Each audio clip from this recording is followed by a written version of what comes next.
Hello friends, मैं हूँ अवधेंद्र. Friends, I am quite very happy that the government, that means the central government, ने Ladakhi peoples के issues को uh, सुनना consider कर लिया है. ये बहुत बड़ी बात है और बड़ी खुशी की बात है. काफी 1.5 साल से या इवन मोर देन जब से 370 वहां से हटाया गया मीन्स 2019 से, उसके बाद से लोग रेजिस्टेंस करना शुरू किए और आफ्टर ऑल गवर्नमेंट जो है वो उसको सुनने के लिए तैयार हो गई है. तो बहुत इम्पोर्टेंट चीज़ है ये, बड़ी अच्छी बात भी है कि आफ्टर ऑल लोगों की बातें सुनी जा रही हैं. तो थैंक्स टू द गवर्नमेंट. और क्योंकि मैंने भी इसके पहले एक वीडियो की थी और करीब 1.5 साल पहले, डेफिनेटली 1 साल पहले तो की ही थी, है ना.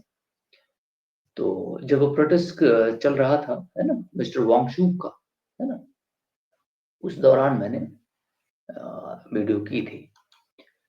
तो उसके बाद से वो लद्दाख से लोगों को लेकर के फिर दिल्ली आए, दिल्ली में अरेस्ट हुए, एक पूरे कहानी बनी उसकी, है ना. तो मिस्टर वांगचुक भी एक बेहतरीन पर्सन है और बहुत अच्छा ह्यूमन राइट्स एक्टिविस्ट भी हैं, एनवायरमेंटलिस्ट, प्रोटेक्शनिस्ट भी हैं. तो ये बड़ी अच्छी बात है. उन्होंने प्रोटेस्ट किया अपने लोगों के साथ और डिमांड भी उन्होंने लेजिटिमेट की थी कि नेचुरल रिसोर्सेज को, क्योंकि वो बड़ा फ्रेजाइल रीजन है, तो उसको प्रोटेक्ट करने की बात करना लाजमी था, है ना. जॉब के लिए बात करना लाजमी था. और उन्होंने 6 शेड्यूल की जो अपनी बात रखी, डेफिनेटली उसको definitely that 6 schedule that means the एक पूरा डेमोक्रेटिक सिस्टम है. और SC/ST का जो पर्टिकुलरली शायद ST, है ना, का स्टेटस भी उन्होंने डिमांड किया था. कुछ रिजर्वेशंस वहाँ पे स्पेशली दी जाएं, है ना. तो उस सभी चीज़ों को गवर्नमेंट आफ्टर ऑल सुनने के लिए तैयार हो गई है. और अगर आप चाहें तो मैं आपको कुछ न्यूज़पेपर से इम्पोर्टेंट लाइंस पढ़ दूँ, है ना, जिससे आपको तसल्ली तसल्ली बख्श, है ना, जवाब मिल जाए. लद्दाखी MPs जो हैं, 1-2 MPs हैं पार्लियामेंट के अंदर, की पॉपुलेशन वाइज और उसके हिसाब से प्रोपोर्शनल रखा जाता है सीट लोकसभा के अंदर. तो लोकसभा के MP साहब हैं लद्दाख से. Discussion where law permanent department to formulate the procedure of granting domicile certificates का भी issues है. क्योंकि बाइफर्केशन के बाद से पूरा एडमिनिस्ट्रेशन नहीं चेंज हो गया. तो he said two other demands were discussed first, including the Ladakh under the sixth schedule tribal status of the constitution and for the statehood with the legislative assembly. तो statehood भी एक बेहतरीन programme है. May be government क्या consider करती है, क्या measures होते हैं, बातचीत जो चल रही है उस पर चीजें सामने आएंगी तो देखा जाएगा. ठीक है. वैसे लोगों की बात, हम एक डेमोक्रेटिक सिस्टम में रहते हैं तो डेमोक्रेसी में लोगों की कंसेंट सुनना. अब हम दिल्ली से एक आदमी को भेज करके गवर्नर बना के बैठा दें वहां पे, वो लोगों के विश और विल को कंसेंट को एक्चुअली रिप्रेजेंट तो नहीं करता. जिस तरह से हमारा कुछ ही 15-16 लाख है हमारे अरुणाचल प्रदेश में, वहां पे हमने असेंबली बनाई हुई है ना, असेंबली बनाई हुई है तो लोगों के रिप्रेजेंटेटिव वहां पे आते हैं. 50-60 सीट भी है. उस तरह से हमारे पास लद्दाख में भी कुछ लाख, 4-10 लाख, 20 लाख लोग, 10 लाख मिनिमम लोग होंगे. उसके लिए भी सीट्स बनाई जा सकती है. पार्लियामेंट वहाँ के अपने हेल्थ मिनिस्टर होंगे तो वहाँ की लोकल इश्यूज को प्रॉपर्ली हैंडल कर सकेंगे, समझ सकेंगे. नहीं, एजुकेशन के लिए भी काम करते हैं ना, एक पूरा सेटअप होता है लोगों के रिप्रेजेंटेटिव इलेक्शंस तो नहीं पूरा एक. तो ये बड़ी अच्छी बात होती है डेमोक्रेसी के अंदर. इसको फ्लोरिश करना, ह्यूमन राइट्स प्रोटेक्शन देना, बाकी सारी चीजें बड़ी अच्छी चीज होती है. इसमें कोई गलत भी नहीं है. लेकिन गवर्नमेंट क्या कंसिडर करती है, we will see it later. सारे जो इश्यूज हैं, जितना भी हिमालयन रीजन है 90:10 का रेशियो चलता है फाइनेंस के लिए. ठीक है. जितना भी सेंट्रल स्कीम्स है उसमें 90% सेंटर देता है, बाकी 10% हिमालयन रीजन के सारे स्टेट्स जो प्रोग्राम्स रन किए जाते हैं। तो वैसे भी अगर स्टेट बन जाएगा फिर भी उसमें सेंटर अपना पैसा तो देगा ही, ठीक है? तो ये भी कोई खास इश्यू बनेगा नहीं, है ना? तो देखते हैं कि क्या चीज़ बातचीत होती है। अब आगे मैं पढ़ रहा हूँ। Another decision taken during the meeting, meeting चल रही है ना? Was to consider language under other than the Urdu and Boti, है ना? उर्दू एंड बोटी सच एज पुरजी। पुरजी कोई लैंग्वेज है वहां पे, है ना? Local language, PURGI, पुरजी। ठीक है, अगर आप लोग करेक्ट करना चाहें तो हमें कर सकते हैं, या बताना चाहें या बोल के मुझे पास सेंड कर सकते हैं, जिससे मैं भी सुन तो लूँ। लद्दाख की जब मैंने वीडियो बनाई तो काफी लोगों ने रिस्पॉन्स किया। So thanks to all my friends as among the language of Ladakh. Okay, so ये बोटी है, उर्जी दो लैंग्वेज हैं, उनको भी कंसिडर किया जाए along with उर्दू लैंग्वेज, ठीक है? क्योंकि अभी पहले तो Jammu and Kashmir farmer state Jammu and Kashmir पूरा नहीं था, तो उर्दू लैंग्वेज क्योंकि डोमिनेटेड है तो वहाँ पे पूरा चलता था। लेकिन अब वो कह रहे हैं कि हमारी अपनी लोकल लैंग्वेज भी होनी चाहिए। Definitely there should be local language consideration, कोई उसमें बुरा नहीं है, ठीक? अब क्योंकि बाइफरकेशन कर दिया गया, जो उनकी बहुत पुरानी डिमांड थी कि हमको जम्मू एंड कश्मीर से नहीं सेपरेट किया जाए, तो वो फुलफिल की गई। मे बी कि अभी तो स्टेटहुड जम्मू एंड कश्मीर को भी नहीं मिला, इलेक्शन हो गए, सक गए, है ना? तो आपके भी डिस्ट्रिक्ट लेवल पे इलेक्शंस तो होते हैं, है ना? डिस्ट्रिक्ट काउंसिल के लिए, तो बाकी स्टेट लेवल की हो जाएगा आगे चल के, जो आपकी डिमांड से फुलफिल हो जाएंगी। नहीं, रैशनैलिटी अगर उसमें होगी तो डेफिनेटली गवर्नमेंट उसको सुनेगी जरूर, ठीक है? Revolutionary steps, if neuter land is regularized in the name of the locals of Ladakh, it will be a revolutionary step. The fear of outs, मैं कुछ पढ़ रहा हूँ, अगर वहाँ के लोकल लैंग्वेजेस हैं, नेचर न्यूटर्स वगैरह नहीं, तो आप मुझे बता सकते हैं कि क्या है ना? बहरहाल क्योंकि मेरा कॉन्टेक्स्ट इतना लोकल लेवल पर नहीं है ना? इसलिए मैं ज़्यादातर लोकल लेवल पर एफिलिएशन नहीं रख पाता, लेकिन स्टेट और नेशनल लेवल और इंटरनेशनल लेवल के अफेयर्स में हमारा ज़्यादातर नॉलेज है। जबकि अगर लोकल लेवल पर जाएँगे तो नॉलेज मुझे उतना नहीं है, ठीक है? मैं बहुत क्लियर कट आपसे बात कर रहा हूँ। इसलिए आप मुझे अपने मैसेज भी सेंड कर सकते हैं कि इसका मीनिंग ये होता है, जिससे मैं उसको समझ भी पाऊँ, ठीक है? The fear of the outsider taking over resources in the fragile region is among the biggest concern that we have. ठीक है, हमारे जाने से कंसर्न नहीं है, उनका जाने का कंसर्न ये है कि मिस्टर अडानी वगैरह वगैरह जो वहां पे जा रहे हैं, है ना? नेचुरल रिसोर्सेज एक्सट्रैक्ट करें, खत को उनके फेंक दें, नहीं, पूरा सिस्टम तो ये एक एक्सप्लॉइटेशन हो जाता है ना? अगर गवर्नमेंट जाए, रिसोर्सेज वहाँ पे अवेलेबल हैं, तो सिस्टमैटिक ढंग से जो एनवायरमेंटल लॉज और EIA एनवायरमेंटल प्रोटेक्शन बाकी सारी चीजें होती हैं, असेसमेंट करके फिर उसको एक्सट्रैक्ट किया जाए, जिससे मिनिमम इम्पैक्ट, इवन दो की मिनिमम से मिनिमम इम्पैक्ट एनवायरमेंट को हो। लेकिन प्राइवेट कंपनियां अगर जाती हैं तो उनको केवल रिसोर्स और अपना बेनिफिट से मतलब होता है ना? तो वो पूरा आप समझ सकते हैं मैं क्या कह रहा हूँ, ठीक है?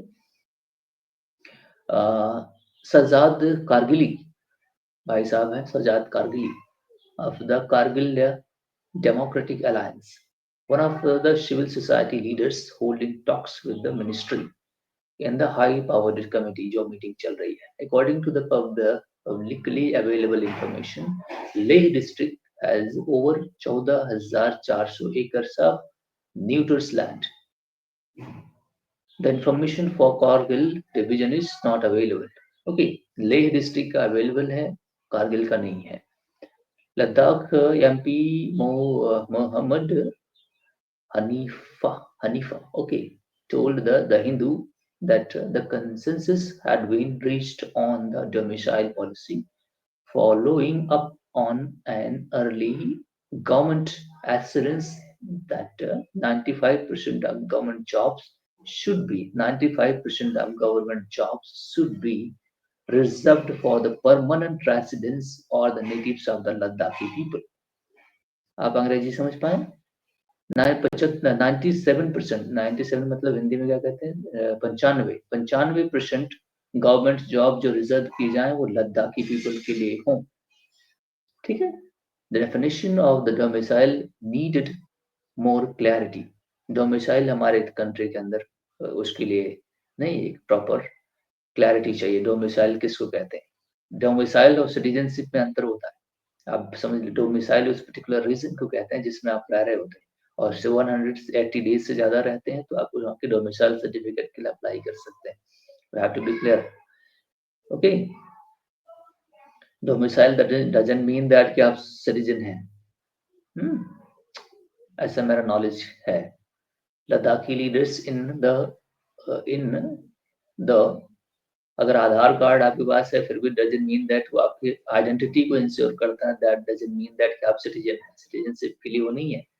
ये कुछ चीजें ध्यान रखें। सुप्रीम कोर्ट के कहने के अनुसार committee has agreed that domicile for outsider residing in Ladakh can also apply for government jobs in the Ladakh. Okay, we are requesting the government to increase the cutoff period for domicile from 15 years से 20 साल for the continuous stay. Her state में 15 साल से, लेकिन वो उनका demand है कि जो 20 साल से वहां रह रहे हैं। अब आप समझिए यार कितना टफ हो जाता है। अगर आप 15 साल से किसी और रीजन में रह रहे हो तो आप वहां का डोमिसाइल सर्टिफिकेट ले सकते हैं, ठीक है। और जबकि अगर आप लद्दाख में रह रहे हैं, ठीक, लद्दाख में अगर आप रह रहे हैं तो आपको 20 साल का सर्टिफिकेट, जबकि हमारे इंडिया में अगर आके कोई 7 साल रह जाए तो उसको सिटीजनशिप दे देते हैं। ये बहुत टफ है चीज जी। ये बहुत टफ चीज आप डिमांड कर रहे हैं, ठीक है। Domicile status will be applicable only for 5% of government jobs, ठीक है, not to purchase land or property. अब यहाँ पे भी एक समस्या है कि in the name of, suppose कह रहे हो कि मैं यहाँ उत्तर प्रदेश से लद्दाख में जाना चाहता हूँ और वहां पे अपना घर बनाना चाहता हूँ, ठीक है, तो क्या मुझे परमिशन नहीं होनी चाहिए? नहीं होनी चाहिए। मैं लद्दाखी लोगों से पूछना चाहता हूँ क्या मुझे परमिशन नहीं होनी चाहिए कि मैं आपके पास घर बना के आपका पड़ोसी बन के रहूं? है ना, कंपनीज ना आए वो बात अलग, लेकिन यहाँ पे ऐसा लिखा गया है नॉट टू परचेज लैंड, है ना। Suppose that outsider, that means that जो आर्टिकल 35 में पहले था, है ना, कि आउटसाइडर वहां से नहीं जाएगा। अगर कोई लड़की वहां पे मैरिज करती है तो ये तो कुछ ह्यूमन राइट्स जैसी भी बातें का वायलेशन है ना। प्रॉपर्टी ऑन करना हर किसी का अपना फंडामेंटल राइट्स है ना। फंडामेंटल राइट से निकाल के भी कॉन्स्टिट्यूशनल राइट में डाल दिया गया है, ठीक है, लेकिन ये राइट तो बनता है जी। और हाँ, कंपनीज को एक्सप्लॉयटेशन मीन्स बाकी सारी चीजों से रोका जाए। अगर आप उसे मुझे डोमिसाइल देने की बात कर रहे हैं, 20 साल की आप मुझसे बात कर रहे हैं कि आप वहां पर रहें तो आपको डोमिसाइल दे देंगे, हमें घर बनाने की परमिशन नहीं देंगी है? मुझे तनिक लॉजिक समझाने की कोशिश करें आप। 20 साल मैं वहां रहता हूँ डोमिसाइल के लिए, ठीक है, और मैं कहाँ रहूंगा? मुझे लैंड नहीं होगी तो हमेशा किराएदार बना के रखोगे आप हमें? आप रैशनली थोड़ा सोचें, ठीक है। हाँ, कंपनीज को जो लार्ज स्केल आती हैं, जो इन्वायरमेंटल डिग्रेडेशन करती हैं, वो आप उस पर जरूर क्वेश्चन कर सकते हैं, जो मुझे लॉजिकल लगता है।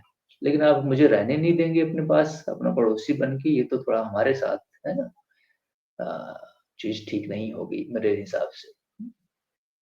बहरहाल आप कहेंगे तो नहीं, अब हमारी ही कंट्री में लोग हैं, हमारे अपने ही सिटीजन हैं, भाई बहन हैं, मैं उनके साथ नहीं रह सकता तो फिर बात बनेगी नहीं ना यार, है। कितनी मोहब्बत है, लद्दाख में रहने की मन करता है, तो हम कहाँ जाएं? आप हमें बताएं कि हम कहाँ जाएं। आप मुझे कहते हैं आपको जमीन लेने ही नहीं देंगे, तो फिर मामला बनेगा कैसे? तो ये सारे कॉन्टेक्स्ट को मैंने पढ़ दिया, ठीक है। अब हाँ, मैं एक चीज जो न्यूट्रस की बात कर रहा था, वो एक ऐसी चीज है, the cultivate practice of cultivating waste land. वहाँ वेस्ट लैंड है, उसको कल्टिवेट करना, उसी को न्यूट्रस बोलते हैं, ठीक है। Has its origin in a rule framed by the Hari Singh, ठीक है। हरि सिंह उस समय जब हुआ करते थे तब की बात है, ठीक है। That's else while king of Jammu and Kashmir in 1932, ठीक है। The Himachal Pradesh has also had a Neuter's land policy since 1968, though its implementation has now been halted in the Congress government state due to queries uh, posed by the governor Shiv Pratap Shukla ji के, है ना।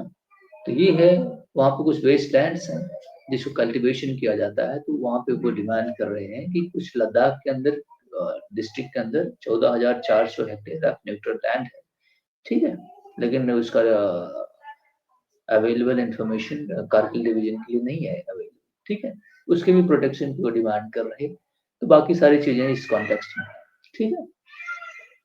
So that's all. ये article पूरा मैंने आपके लिए पढ़ दिया है। अगर इसमें कुछ बातें हैं तो आप मुझे बता सकते हैं, क्योंकि जो लोकल लैंग्वेज की है तो मुझे जानकारी नहीं है, ठीक है।